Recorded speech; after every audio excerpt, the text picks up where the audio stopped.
There is still movement on the side, on this corridor. Either we ask the people to come inside or they remain outside. There's no problem.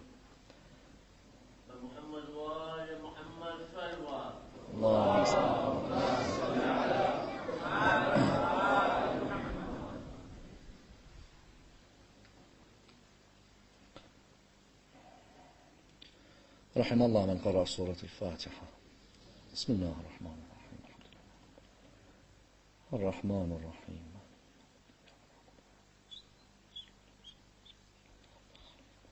غير المغضوب عليهم ولا الضالين.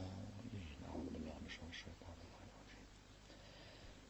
بسم الله الرحمن الرحيم. الحمد لله رب العالمين، والصلاة والسلام على سيدنا وعظيمنا وحبيب قلوبنا وشفيع نفوسنا أبي القاسم محمد. اللهم صل على محمد وآل محمد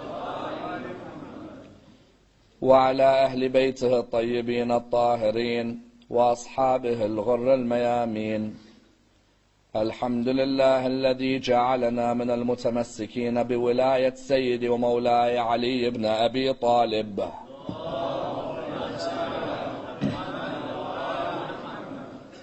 الحمد لله الذي هدانا لهذا وما كنا لنهتدي لولا أن هدانا الله. أما بعد، يقول الله في كتابه الكريم: بسم الله الرحمن الرحيم. إنما وليكم الله ورسوله والذين آمنوا الذين يقيمون الصلاة ويؤتون الزكاة وهم راكعون. The first of our loud salawat in honor of Rasulullah Muhammad sallallahu alayhi wa alihi wa sallam.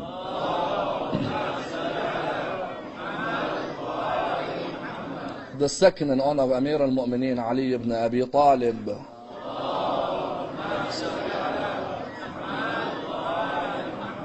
The third with your loudest voices in honor of the Imam of our time, Imam Sahib al-Asr wal-Zaman. Allahumma salli ala Muhammad wa ala Muhammad. Respected scholars, brothers and sisters, Assalamu alaikum wa rahmatullah wa barakatuh. The discussion concerning the proclamation, Ashhadu anna Aliyan waliyullah, is arguably one of the most fascinating discussions in Islamic thought. At the same time, it is viewed as being one of the most controversial statements in Islamic history, and a statement which requires a thorough analysis, for it is a statement which affects the lives of millions around the world today. Many people would have heard, when they come towards the call of prayer, this particular statement. As in, if you go to Iraq today, or you go to Iran, or even parts of Lebanon and Syria, you will hear within what is known as the Adhan in the Arabic language, this particular line: Ashhadu anna Aliyan waliyullah. You find, however, that there are other schools within the religion of Islam who do not understand, firstly, the philosophy of Aliyun waliyullah, and secondly, when did this actually come into the Adhan? And the idea that many times, many of us would have been asked the question, that we can understand Ashhadu anna Muhammadan Rasulullah being in the Adhan. But Ashhadu anna Aliyan waliyullah is not something that was there from the time of Rasulullah. And indeed this led many to ask the question on this issue. Many came forward later and they began to ask the question that when you come into your Adhan in your mosques, how is it that you could add to the Adhan something which Rasulullah never recited? Because in their idea, the Adhan as a call, no one can come and add, and no one can come and remove. Therefore they say that the Adhan that has to be kept is the Adhan of the Holy Prophet. The Adhan of the Holy Prophet would have had Allahu Akbar, would have had Ashhadu an la ilaha illallah, would have had Ashhadu anna Muhammad Rasulullah, but not this statement. Likewise, when you ask many of the followers of Ahlul Bayt about the line Ashhadu anna Aliyan waliyullah, you'll find that many of the followers do not know the origin of this statement. At the same time, many do not know the philosophy of this statement. When we say Ali waliyullah, what do we mean? What is the basis and the background of this line? Therefore, what do you find? You find that this needs a thorough dissection. There is a request on the back for people to move closer to the front. Sallu ala Muhammad wa ali Muhammad. Brothers, please move closer to the front. For those brothers who are coming in, there is no space.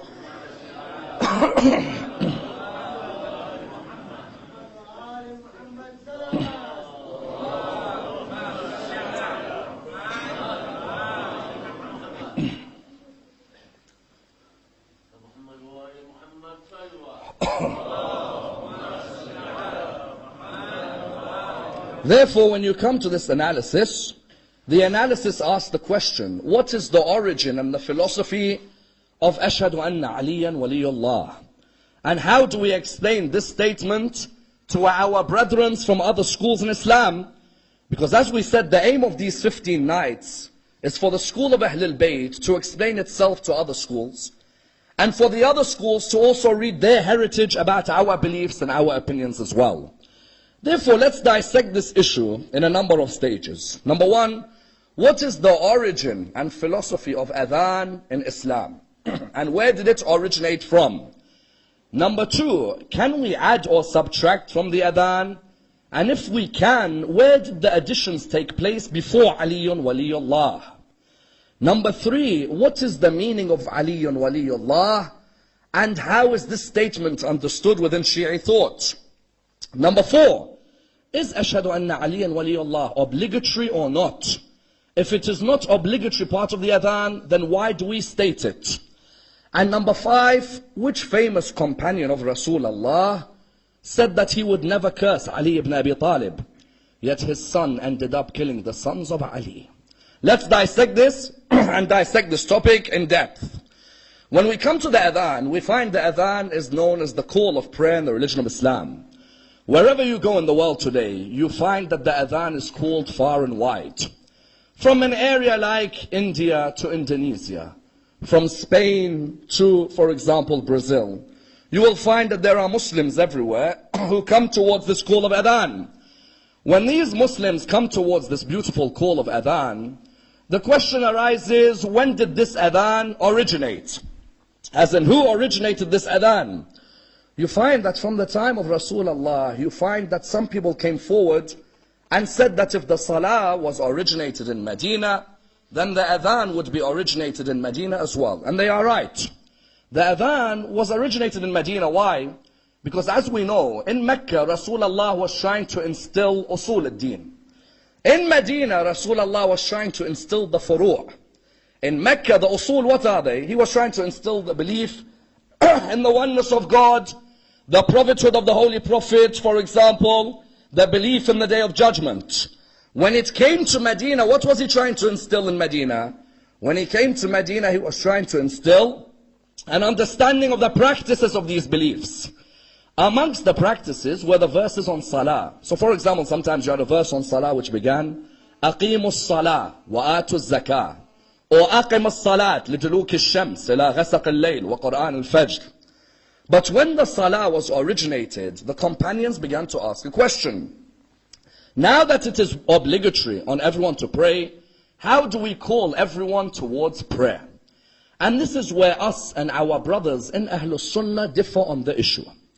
Our brothers in Ahlul Sunnah say that the Adhan was originated by a man by the name of Abdullah ibn Zayd ibn Abd Rabbah.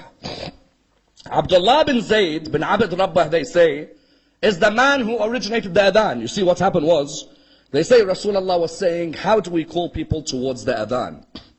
So some people came forward and said, Ya Rasulullah, we'll call people towards the Adhan by hitting a bell. So when the bell goes, everyone knows it's the time of Dhuhr, or the time of Asr, or the time of Maghrib, or the time of Isha or Fajr. Rasulullah said no, according to that narration. Someone else said, Ya Rasulullah, we'll blow a trumpet.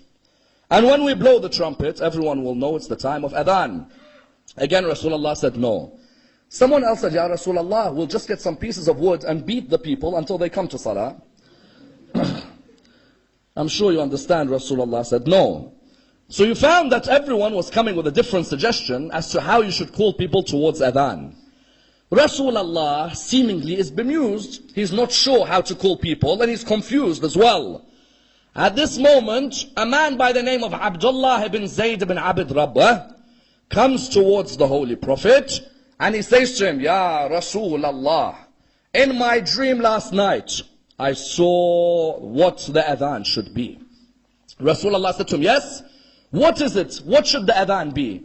He replied by saying, first we say Allahu Akbar 4 times, then we say Ashhadu an la ilaha illallah, then we say Ashhadu anna Muhammadan Rasulullah, then we say Hayya ala salah, Hayya ala al-falah, Hayya ala khair al-amal, Allahu Akbar, La ilaha illallah, La ilaha illallah.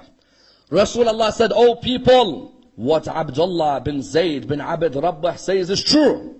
This is going to be our adhan from now. Umar ibn al-Khattab was not far away. Umar ibn al-Khattab, when he heard this, he said, I saw the same dream. And I have been told of the same adhan. And I wanted to tell you about this as well. In other words, what do we find? We find that according to our brothers in Ahlul Sunnah, the person who originated the adhan was who? Was Abdullah ibn Zayd ibn Abd Rabbah. And if you want further details on this, you can find Malik in his Muwatta. If you read the Sharh of the Muwatta by Zarqani, there's a major analysis on this area. An analysis on how Abdullah bin Zayd came forward and originated the adhan. We in the school of Ahlul Bayt differ with this. How? We reply, firstly, by looking at it academically. If you want to look at Abdullah bin Zayd bin Abd Rabbah, first let's look at the issue academically. Is this hadith that Abdullah bin Zayd is the one who originated the adhan, is it in Bukhari? No, it's not in the Sahih of Imam al-Bukhari. Is it in Muslim? No, it's not in the Sahih of Muslim. Where would you find it? You'd find it outside of these main works. That's on the first level.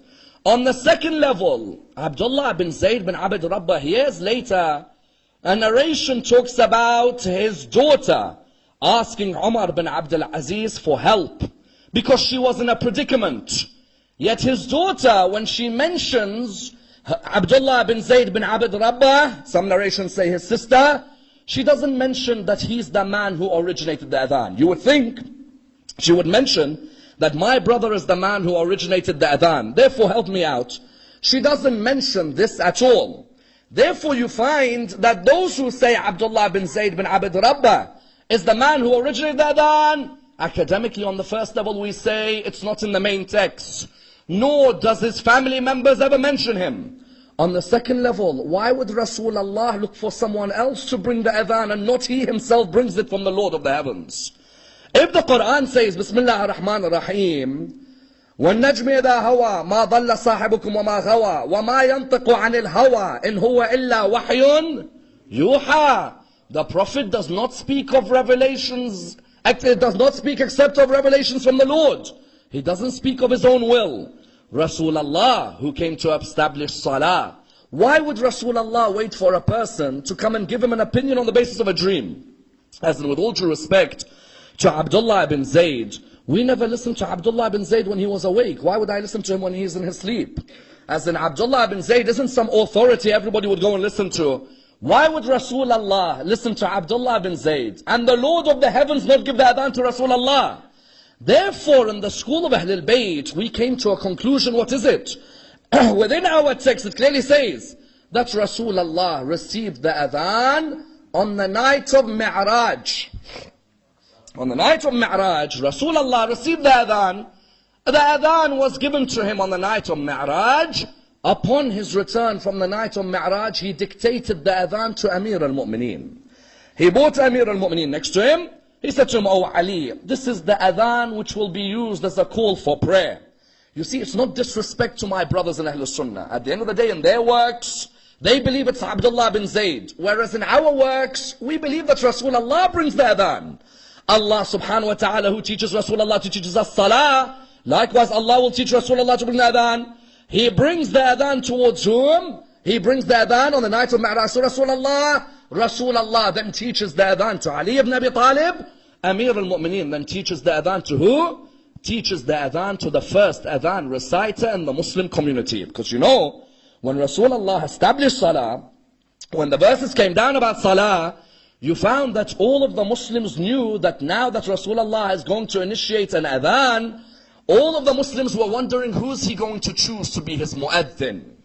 As in, everybody there was of known repute, their Arabic was very strong, their pronunciation was great, Some of them came from some of the most famous Arab tribes. You found all of them were waiting. Who's he going to choose? Who's he going to choose? He tells Amir al-Mu'mineen, call for me Bilal. When Ali ibn Abi Talib is told to call Bilal, he goes and calls Bilal. When Rasulullah sees Bilal, what does he state? When he sees Bilal, he states that, Bilal, you are the one to recite the adhan for us. When the Arabs heard this, you know that racist tendency was still there. As in, even though they had come to Islam, sometimes even if you've come to Islam, racism can still affect you, don't worry. I'm telling you, there are people who cry for Abu Abdullah on the 10th of Muharram. They're more racist than a non-Muslim, believe me. Believe me, a Muslim can be more racist than anybody else. Irrespective of whether he says, I love Hussein and I love Zainab, that you keep to yourself sometimes. You find Rasulullah showed us, when I called Bilal to become my mueddin, the first to attack me were who? The first to attack me were the Muslims. You know what the rumor was going around? Muhammad's calling his black crow to read for us. The black crow, they described him as. These are Muslims, amongst the new Muslims. Yet still that racist tendency was within them. SubhanAllah, nothing changes even in our communities today. You'll find within our communities today that 1,400 years later, that arrogance towards other races is present. An Arab may be racist against someone of Indian origin. Someone of Indian origin may be racist against someone of black origin. I tell you, there are even some countries today, Muslim countries, Wallah, I swear by Allah, that when they see a black person in their roads, they are mystified.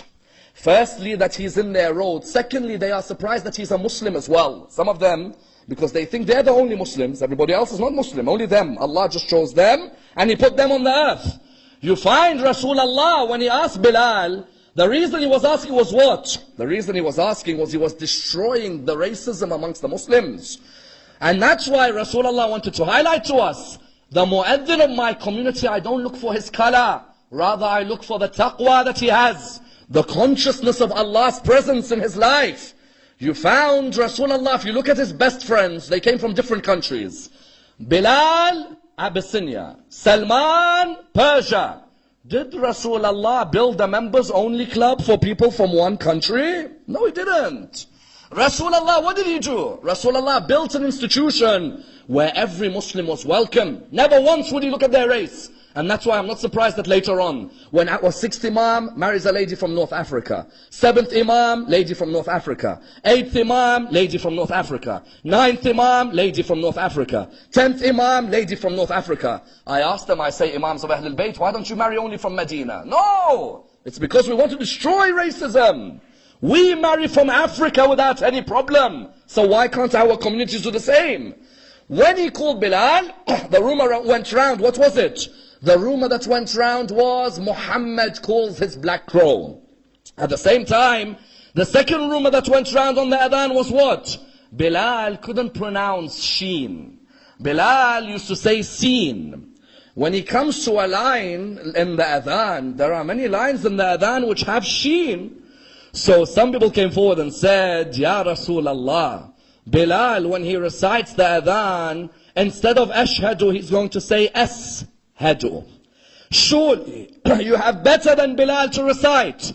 To which Rasulullah replied, the seen of Bilal is sheen in the eyes of Allah subhanahu wa ta'ala. That's it. The niyyah is vital. That when it comes to a pronunciation, what's vital is the niyyah.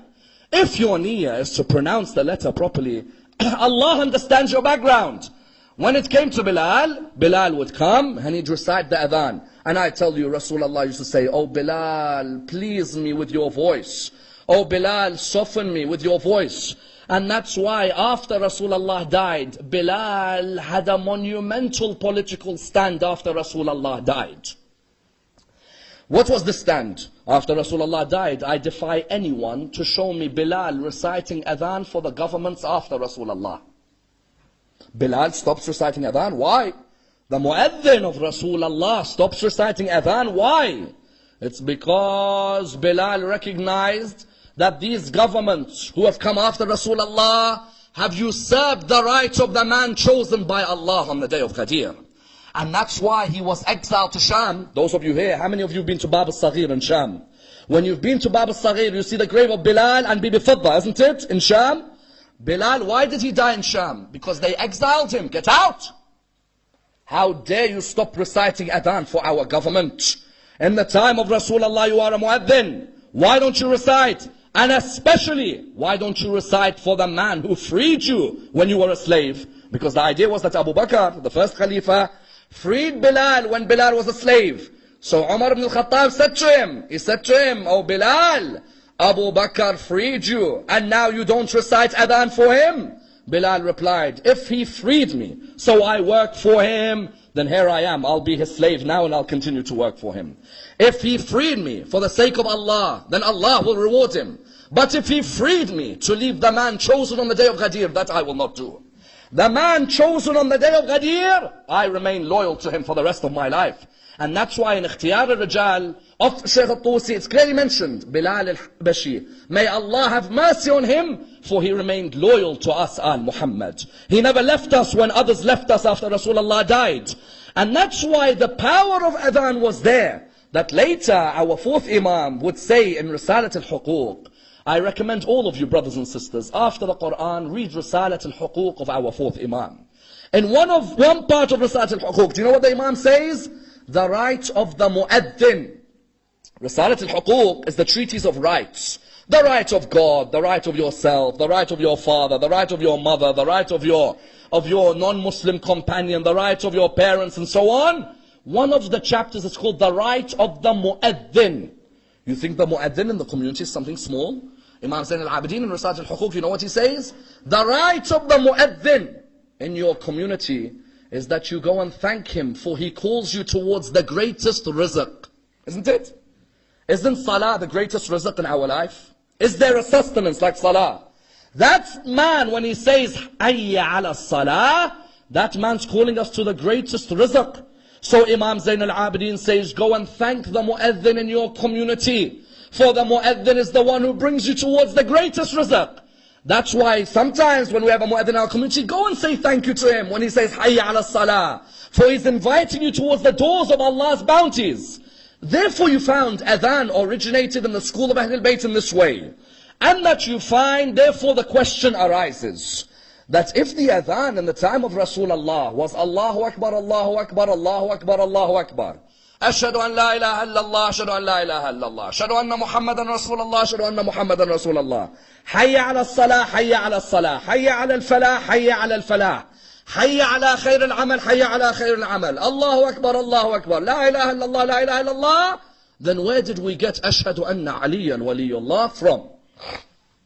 It's a fundamental point. If that's the Adhan, why are we including Ashhadu anna Aliyan waliyullah? Firstly, when someone attacks me with this question, normally it's not someone who talks to you politely. Normally it's someone who's like, where's this Ashhadu anna Aliyan waliyullah from? Say, hold on brother, calm down. Sit down, let's discuss this issue in a way which is academic. You are right. There shouldn't be additions or subtractions from the Adhan. But before you pinpoint Ashhadu anna Aliyan waliyullah, I just mentioned that the Adhan of Rasulullah included Hayya ala khayr al-amal. Where's it gone? The Adhan of Rasulullah said, Hayya ala salah, Hayya ala salah. Hayya ala al-falah, Hayya ala al-falah. Hayya ala khayr al-amal, Hayya ala khayr al-amal. Today I defy you to go to any mosque in the Muslim world of a school, other than the school of Ahlul Bayt, where they say Hayya ala khayr al-amal. Hayya ala khayr al-amal in English, what does it mean? Come to the best of deeds. Yes? Khayr, best, amal, deeds. Come to the best of deeds. I ask, before I look at Ashhadu anna Aliyan waliyullah, where did Hayya ala khayr al-amal go? Let's see what the books of hadith say. The books of hadith say that in the time of the second Khalifa, Umar ibn al-Khattab, what did Umar decide? Umar wanted people to go on jihad. If you want to, brothers and sisters, once again, go to Malik's Muwatta, or go to the Sharh of the Muwatta by Zarqani. Look at the analysis of Hayya ala khayr al-amal. They say that Rasulullah, who used to say Hayya ala khayr al-amal in his adhan, Then Umar ibn al-Khattab, when he became Khalifa after Abu Bakr, Umar decided to remove this. Why? He wanted jihad to be khayr al-a'mal, not salah. Because he wanted more and more soldiers to be going for war. If salah is the greatest deed, people will turn around and say, hold on, salah is greater than jihad. So Umar said, remove hayya ala khayr al-amal. I want jihad to be the best of a'mal. Brothers and sisters, I don't mind if another Muslim has this opinion, but to me, a person other than Rasulullah cannot change the adhan of Rasulullah. I can't have the ijtihad of someone come from the nas, against the nas of Allah subhanahu wa ta'ala. Umar ibn al-Khattab, while he is respected in other schools, at the end of the day he can't come to the adhan and say, in my opinion, jihad is greater than salah. Remove hayya ala khair al-amal. Firstly, there is that. Secondly, before we get to Ashhadu anna Aliyan Waliullah, can I add something to the adhan? If you say I can't add Ashhadu anna Aliyan Waliullah, then I reply to you by saying, hold on a minute. Then how about the addition of as-salatu khayrun min al-nawm? Every Fajr Salah in the Muslim world today, except the Ja'fari school, every Fajr Salah, before the Salah you will hear, prayer is better than sleep. Prayer is better than sleep. Once again I ask the question, because our lectures are to bring Muslims together, not to disunite. We seek to understand from each other. I ask the question, as-salatu khayrun min al-nawm. Rasulullah said as-salatu khayrun min al-nawm? No. Because there's no way Rasulullah will be found sleeping at the time of Fajr. Rasulullah would not need to think about this. Then who is it that said it? Abu Bakr? No. The first Khalifa did not allow as-salatu khayrun min al-nawm into adhan. He's not the one who innovated it. Who again is the one who brought it into the salah? The one who brought it into the salah, into the adhan, was Umar ibn al-Khattab.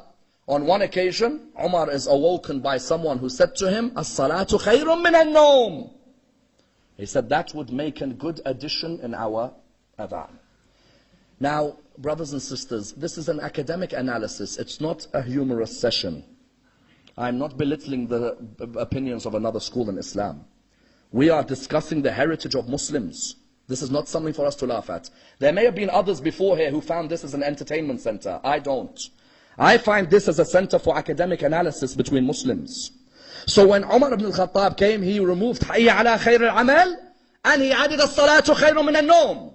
That's why when you come to Ashhadu anna Aliyan Waliullah, is Ashhadu anna Aliyan Waliullah a part of the adhan school of Ahlul Bayt? No, it's not. Ashhadu anna Aliyan Waliullah is not part of the adhan school of Ahlul Bayt. In terms of it being an obligatory part, it's not an obligatory part. Ashhadu anna Aliyan Waliullah at the most, is a recommended statement to say after you've blessed the Holy Prophet. Please just understand this very delicate point. When we say Ashhadu anna Aliyan Waliullah, firstly, what do we mean when we say Ashhadu anna Aliyan Waliullah? We mean when we say Ashhadu anna Aliyan Waliullah in the English language that we swear that Ali is the guardian of Allah's message on earth after the Prophet. Okay? When we say Ashhadu anna Aliyan Waliullah, we believe Ali ibn Abi Talib is Allah's guardian on earth. Meaning, the guardian of Allah's message on earth. After the Prophet died, the Khalifa is meant to be Ali. Because of three attributes. The first attribute is what? Is that Ali ibn Abi Talib upheld the message of Rasulullah all his life. The second is that Ali ibn Abi Talib spread the word of Rasulullah. The third is that Ali ibn Abi Talib was chosen by Allah to succeed Rasulullah on the day of Ghadir. Therefore, when someone upholds the message of Allah, spreads the message of Allah, and is chosen by Allah, then that person is called Waliullah. Someone says Waliullah, Ali ibn Abi Talib being Waliullah. If this is part of our creed, it should be in the Quran. It is in the Quran, and specifically in the Quran. And in the Quran, in the verse which I quoted at the beginning of my majlis, the verse I quoted at the beginning of my majlis is the clearest verse about the wilayah of Imam Ali ibn Abi Talib. That the word wali is used in reference to Amir al-Mu'mineen. What does the verse state? The verse is Surah 5, verse 55. Bismillah ar-Rahman ar-Rahim. Please listen to this verse carefully and don't just listen. If you have a couple of minutes in Shahr Ramadan, try and memorize the verse. Build relationship with the Quran. The verse says what? Bismillah ar-Rahman ar-Rahim. Innama waliyukum Allahu. Now, wilaya, guardianship, is of two types. There's a wilaya amma, a general guardianship, and there's a wilaya khassa, a particular guardianship. Wilaya amma, Allah subhanahu wa ta'ala has a general guardianship over all His creation. Do you agree? How many times have you read the verse in the Quran? Allah waliyul ladhina amanu, yukhrijuhum min al-dhulumati ila al-nur. Allah is the guardian of those who believe. He takes them from darkness into light. This is wilaya amma, that Allah guards and looks after all of His creation. Then we have wilaya khassa. What is the wilaya khassa? Wilaya khassa is when Allah subhanahu wa ta'ala decides to give portions of His guardianship to a chosen believer on earth. Innama waliyukum Allahu. Your wali is Allah. Wa rasuluhu. Now the guardianship is being given. When Allah speaks in the Quran, He is saying, I am the independent wali. But if I choose, I may give portions of my wilaya to my creation. Innama waliyukum Allahu wa rasuluhu. Now Allah gives this wilaya to the Rasul. Walladhina amanu. And those who believe. But ya Allah, you've given your wilaya to all those who believe? No. There's a condition. Alladhina yuqimuna as-salata wa yu'tuna az-zakata wa hum raki'un. There's a condition. What is it? Ya Allah, you're telling me about your wilaya and who you give it to. You are the wali, and your Rasul is the wali, and those who believe. But a condition for those who believe. Who are they? Those who give away zakat, those who establish salah, and give zakat while in ruku'. Wait. Someone says, there's nothing special about that. People pray, and people give zakat, and people do ruku'. Look at the verse again. There's something very specific. What is it? يُقِيمُونَ الصَّلَاةِ وَيُؤْتُونَ الزَّكَاةِ. Yes? Is ruku' part of salah? Is ruku' part of salah? Yes. So why do I need to mention ruku' specifically later? Just think about it. الَّذِينَ يُقِيمُونَ الصَّلَاةِ. That's it. Ruku' is part of salah. Why do I need to mention later and those who are in ruku'? Ya Allah, but salah involves ruku'. It means an act took place specifically in ruku', where one man and one man alone in history gave away his ring in his ruku'. Now, in the mosque of Rasulullah in Medina, a poor man walks around looking for someone to give him some charity. And everyone is busy, none will give him. He stood in the mosque of the Prophet and he said, Ya Allah, I have come to the Prophet's mosque in Medina, and I have looked around for charity, and none has given me. Ya Allah, I ask you to answer my dua under this dome, under this mosque. Answer my dua with someone giving me some charity. The moment he asked this dua, can't Allah answer a dua in a split second if He wants to? And there was a man in his salah. And a true salah is a mi'raj of a mu'min, isn't it? If you're truly concentrating in your salah, you're in mi'raj. Rasulullah used to say, as-salat mi'raj al-mu'min. Ali ibn Abi Talib begins his salah. This man begins his dua. Ali ibn Abi Talib finishes as he's going towards ruku'. This man's dua is to be answered.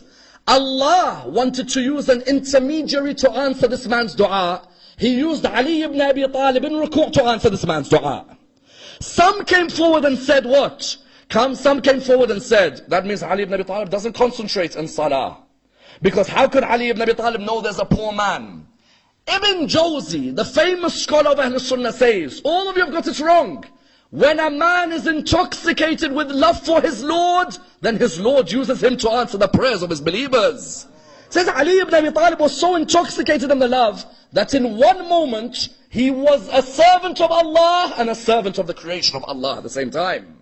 And that's why when he gave away this ring, someone says, yes, but do all schools believe something happened with the ring in ruku'? If you go to the tafsir of Dr. Wahb al-Zuhaili, one of the famous, renowned scholars of Ahlul Sunnah until today, in his tafsir he says, definitely, something was given away in ruku'. It was either Abu Bakr or Ali. No problem, I don't mind. It's either Abu Bakr or Ali who gave away his ring for this verse. That's good enough for me. Because in my literature it's Ali. At least in their literature they admit that yes, something happened in ruku'. Because Allah subhanahu wa ta'ala, if salah involves ruku', would not say وَهُمْ رَاكِعُونَ. Salah already involves ruku'. It means that in ruku', Ali ibn Abi Talib became Allah's wali on earth. So the verse said, إِنَّمَا وَلِيُّكُمُ اللَّهُ وَرَسُولُهُ, and the man who gave away. That was the wilaya being given. Therefore, we believe in Ashhadu anna Aliyan Waliullah, that Amir al-Mu'mineen through this verse was made Allah's wali. Does this give us a right to take our belief of Ashhadu anna Ali Waliullah and place it in adhan? No, it doesn't. No, it doesn't. Just because you believe in something doesn't mean you come and start changing the adhan. Otherwise, what Umar ibn al-Khattab did, there's nothing wrong with it. Umar ibn al-Khattab added to the adhan, subtracted from the adhan. We in the school of Ahlul Bayt, we never say and we do not accept anyone who believes Ashhadu anna Aliyan Waliyullah is an obligatory portion of the adhan. Never. To think that Ashhadu anna Aliyan Waliyullah is wajib in adhan is wrong and is not part of our school. So someone asks, then what was the basis of Ashhadu anna Aliyan Waliyullah? The basis comes from a number of angles. And please try and understand this delicate discussion. The basis comes from a number of angles. Firstly, someone says, Shaykh al-Saduq, on some of the notes of Man La Yahdarahu al-Faqih, Shaykh al-Saduq sends la'na on a group called the Mufawwada, who say, Ashhadu anna Aliyan Waliyullah. He says la'na on them. Shaykh al-Saduq does la'na on the one who says, Ashhadu anna Aliyan. The Mufawwada, one opinion is that they were of the belief that Ashhadu anna Aliyan Waliyullah is a wajib part of adhan. Shaykh al-Saduq reached a stage where he even did la'na by saying what? By saying you can't just come and add a portion to the adhan and say that it's a wajib part. The adhan that came with Rasulullah, that is the adhan that is wajib. So then the question arose, why would the ulama allow Ashhadu anna Aliyan Waliyullah? They allowed it because of a number of reasons. One reason was, they say, yes, it's not wajib. But we have many hadiths which say, whenever you praise me, praise Ali bin Abi Talib. Many hadiths from Rasulullah. Rasulullah has many hadiths where he says, whenever you send blessings on me, send your blessings on Ali bin Abi Talib.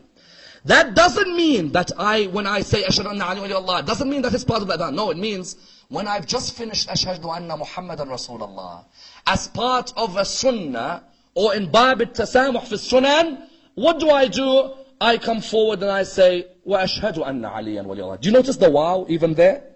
You notice the wow? It's like Ashhadu anna Muhammadan Rasulullah, Ashhadu anna Muhammadan Rasulullah, wa ashhadu anna Aliyan Waliyullah. Not that I'm making Ashhadu anna Aliyan Waliyullah part of adhan, but that what I'm praising is I'm praising Ali because I've just praised the Holy Prophet as well. And that's why what you find of the utmost importance here, that we say very clearly that a person cannot come and say Ashhadu anna Aliyan Waliyullah is part of the adhan. No. Even our brothers in Mecca and Medina, if I did not look at their niyyah, I can show you some of the du'as they say before and after adhan. I could look at them and say, you've made this part of the adhan. Let me give you an example. When they come on in the adhan, before the adhan you hear the dua, Allahumma ighfir lil mu'minina wal mu'minat wal muslimina wal muslimat al ahya'u minhum wal amwat taba Allahumma baynana wa baynahum bil khayrat innaka mujibu ad-da'awat innaka ala kulli shay'in qadir. Every adhan you hear this dua. Someone could easily turn around and accuse them and say, how could you add that to adhan? How dare you? They say, no, we're not adding it. But we were told, when you recite a portion in adhan, read this dua as well. Likewise with us, we were told that whenever you praise Rasulullah, after it praise Ali ibn Abi Talib. Wajib that I add Ali ibn Abi Talib in adhan? No. A person who recites adhan and thinks Ashhadu anna Aliyan Waliyullah is wajib, his adhan is void. Let's be clear on that. This is not a competition where people have to put forward their beliefs. And that's why I remember Shaykh al-Tusi saying something very clearly. Shaykh al-Tusi in his book Al-Mabsut, Shaykh al-Tusi within the Mabsut, you know what he says? He says there is no sin on the person who says Ashhadu anna Aliyan waliyullah. But he is doing it from the door of what? From the door of recommendation. That when Rasulullah is praised, you praise Amir al-Mu'mineen. That's it. Shaheed al-Awwal in al-Lum'a al-Damashqiyya, Shaheed al-Awwal says, Ashhadu anna Aliyan waliyullah is the central belief in the school of Al Muhammad because it's the protection of the message of Rasulullah, but that does not mean it becomes part of the adhan just because you believe in it. No. You say it from the door that you're praising Amir al-Mu'mineen, no problem. But you don't just say, because I believe in Ashhadu anna Aliyan waliyullah, I'm going to include it in adhan. No. The religion doesn't work like that. Otherwise, every Tom, Dick and Harry is going to include things in adhan, isn't it? I'm telling you, everyone will start including things in adhan on what they believe. No. What Rasulullah said, we follow. But when Rasulullah says, whenever you hear me being praised, praise Ali, we go to that extent as well. And that's why even later, one of the greatest theories ever given for the importance of reciting Ashhadu anna Aliyan waliyullah, but not with the intention of obligatoriness, was the great scholar Ahmad al-Zanjani. May Allah bless the soul of Ahmad al-Zanjani, one of the greatest scholars we had. Ahmad al-Zanjani, you know what he says? He says, do you know why the Shia were so passionate to say Ashhadu anna Aliyan waliyullah? It's not that they were saying it because they felt it's a wajib part of adhan. No, they knew it was not a wajib part of the adhan. There are no imams of Ahlul Bayt who in their adhan ever said Ashhadu anna Aliyan waliyullah. They may have uttered Ashhadu anna Aliyan waliyullah after praising Rasulullah, but they never said this is a wajib part of adhan. He says, do you know why many of the followers of Ahlul Bayt stress on Ashhadu anna Aliyan waliyullah? Because they saw on the pulpits of Bani Umayyah every Friday khutbah was cursing Ali ibn Abi Talib. Every Friday khutbah for over 60 years, there was a curse on Amir al-Mu'mineen. Every Friday prayer. Mughira bin Shu'bah, when he was governor, Ziyad bin Abi when he was governor, Muawiyah bin Abi Sufyan when he was Khalifa, every Khalifa of Bani Umayyah would pay people on the pulpit at the adhan time to say, may God's curse go on Ali bin Abi Talib. I tell you, some of this history we have is ridiculous, honestly. Honestly. That when there are so-called great generations of caliphs who order the people to curse Amir al-Mu'mineen. Ahmad al-Zanjani, you know what he said? He said when the Shia are passionate about Ashhadu anna Aliyan waliyullah, it's not because they believe it's wajib. It's because they saw years of cursing that man. So they wanted to reply that we swear that man is our guardian forever. You see these people, Muawiyah, there is in a hadith within the Sahih, Muawiyah comes to Sa'ad bin Abi Waqqas. He says to him, Sa'ad, why don't you curse Ali ibn Abi Talib? Sa'ad replies, I will never curse Ali ibn Abi Talib because of three things. The first is the day of Khaybar. That all of us were waiting to see who's going to be given the banner on that day. And Allah decided to give His banner to a man who Rasulullah said, me and him love Allah and Allah and me love him. That day we were waiting, the following day it was given to Ali ibn Abi Talib. The second was the event of Mubahala, when Ali ibn Abi Talib, the Quran said he is the nafs of Rasulullah on the day of Mubahala. The third is the incident of Tabuk, when Rasulullah said, Ali is to me, like Aaron was to Moses, except that there is no prophet after me. He said, I would never curse Ali ibn Abi Talib when Ali ibn Abi Talib has these merits. You found it became normal to curse Amir al-Mu'mineen every Friday in Salat al-Jum'ah. They would begin the khutbah with a curse on Ali ibn Abi Talib. And that's why you find, you know who ended this? Ironically, one of the Khulafa of Bani Umayyah stopped this. Umar bin Abdul Aziz. Umar bin Abdul Aziz, from a young age, he used to have a love for Ali ibn Abi Talib. Why? Umar bin Abdul Aziz says, when we were young, we would curse Ali ibn Abi Talib. It would be like, you know, the swear word of the time. You'd curse Amir al-Mu'mineen. He said, from a young age, we would curse Amir al-Mu'mineen. And when we would curse Amir al-Mu'mineen, one day my Quran teacher frowned at me when I cursed. When he frowned at me, I looked at him, and I said to him, it's a young Umayyad boy, he's a prince. He said, I looked at my teacher and I said, how dare you frown at me like that? What have I said wrong? He said, Umar, when we recited the Quran, did we talk about the people of Battle of Badr? He said, yes. He said, does Allah praise those who fought at Badr? He said, yes, He does. He says, what do you think of a person who killed 35 out of the 70 on the day of Badr? He said, that person's a great man. That he could kill 35 out of 70. He said, that person is the one you children all curse every day. Umar bin Abdul Aziz says, even when I used to speak to my father, Abdul Aziz, he says, Wallah, when he used to come to mentioning the name of Ali, he'd stutter. He is so eloquent, but when he brings the name of Ali, he stutters. I said to him, Dad, what's wrong? Whenever you bring this man's name, you stutter. Every other man's name, you're so eloquent. He said, because this man, if people knew what he was, they'd never give us power. This man, if people knew what he was, us Bani Umayyah would not be in power. This man, until today, there is stuttering that comes within us. Therefore, you found when we, the Shia, say, Ashhadu anna Aliyan waliyullah, are we saying it with the niyyah that it's part of Adhan? No. We are saying it that the idea was that Rasulullah said, whenever you praise me, you praise Imam Ali. That Rasulullah on the night of Mi'raj saw Ashhadu an la ilaha illallah, Ashhadu anna Muhammad Rasulullah, Ashhadu anna Aliyan waliyullah written.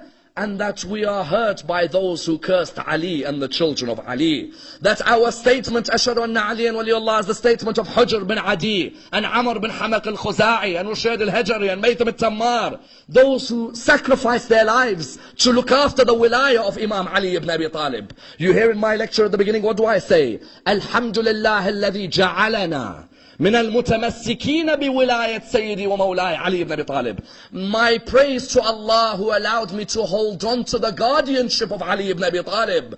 And that's why Sa'ad bin Abi Waqqas would not curse. Muawiyah said to him, curse Ali. Sa'ad wouldn't. The irony of ironies, that Sa'ad bin Abi Waqqas' son Umar ibn Sa'ad takes after the command of the religion of Islam. His father Sa'ad bin Abi Waqqas wouldn't curse Ali ibn Abi Talib. Whereas Umar bin Sa'ad ends up not just cursing Ali ibn Abi Talib, but cursing the children of Ali ibn Abi Talib, and massacring the children of Ali ibn Abi Talib. Do you know Imam al-Hussein how much he told Umar bin Sa'ad before Karbala? He said to him, Umar bin Sa'ad, I tell you, like I've told Hur bin Yazid al-Riyahi, that they've promised you great governments, great palaces. You won't get any of them. What has Yazid promised you? He said, Yazid has promised me Ray, which is modern day Tehran. He said, Yazid has promised me Ray. Imam al-Hussein said to him, Umar, I'm telling you, you will not get Ray. He will not give you anything. When have you seen Bani Umayyah be loyal to their promises? Then he looked at him and he said, Oh Umar bin Sa'ad, you curse my father Ali, and you curse my mother Fatima, and you curse me as well. I'm willing to give you the land of Bughaybagha. The Bughaybagha was a piece of land on the outskirts of Medina, which Muawiyah used to beg Imam Ali to sell to him. Muawiyah used to beg Imam Ali, sell me the Bughaybagha. The Bughaybagha was a huge piece of land which was worth millions at the time. Muawiyah used to beg Imam Ali. Imam Ali used to never sell it to him. Imagine Imam al-Hussein tells Umar bin Sa'ad, Yazid promises you Ray, but have you seen Ray given to you? I'll give you the Bughaybagha, which is worth more than Ray. Take the Bughaybagha. He said, I don't want nothing from you and nothing from your family.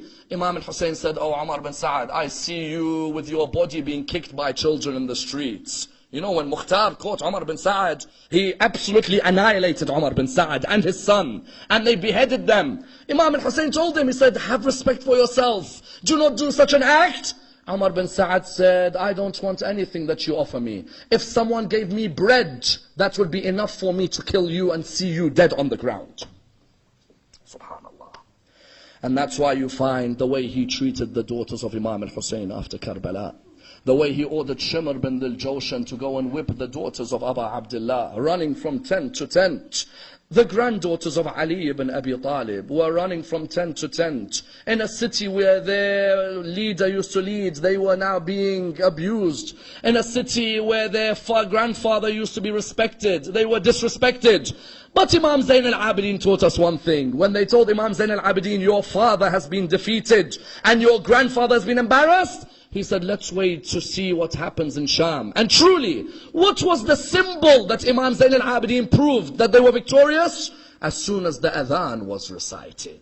When the Adhan was recited, that was when Imam Zayn al-Abidin said, now who's victorious? Me or him?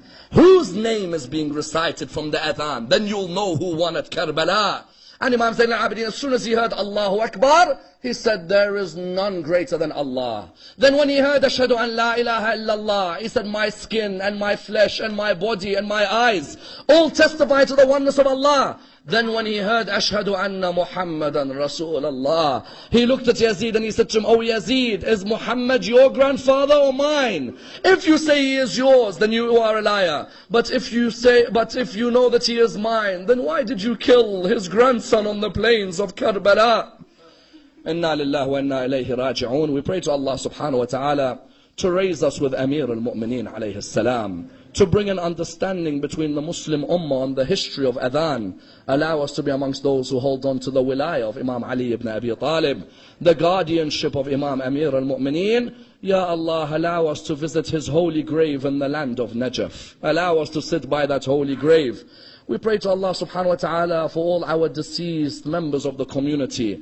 Oh Allah, raise them with Muhammad and al-Muhammad. We pray to Allah subhanahu wa ta'ala with the Surah Al-Fatiha, but before it, the loudest of your salawat.